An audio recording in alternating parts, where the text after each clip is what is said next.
بہت ہی پیاری حدیث پاک ہے کہ نبی کریم صلی اللہ تعالی علیہ وآلہ وسلم نے ارشاد فرمایا،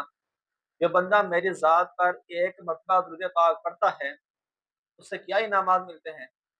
حدیث پاک میں فرمایا گیا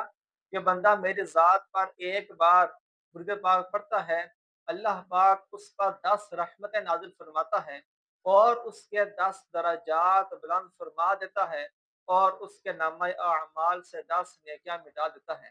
پیارے اسلامی بھائیوں، ہم یہ بھی کام کریں، یا تو ہمیں اس کا حال میں فائدہ ہو رہا ہوتا ہے یا اس کا مستقبل میں فائدہ ہوگا یا ماضی میں اس کا فائدہ ہو چکا ہوتا ہے، لیکن درود پاک ایک ایسا عمل ہے، ایک ایسی نیکی ہے کہ بندہ ایک بار درود پاک پڑھتا ہے تو اس کا ماضی میں بھی فائدہ ہوتا ہے، اس کا حال میں بھی فائدہ ہوتا ہے اور اس کا مستقبل میں بھی فائدہ ہوتا ہے۔ ماضی میں فائدہ اس طرح ہوگا کہ بندے کے گناہ جو گزر گئے وہ مٹا دیے جائیں گے۔ حال میں فائدہ اس طرح ہوگا کہ اللہ پاک اس پر رحمت نازل فرمائے گا، اور مستقبل میں فائدہ اس طرح ہوگا کہ اللہ پاک اسے جنت میں داخل فرمائے گا۔ لہٰذا ہمیں چاہیے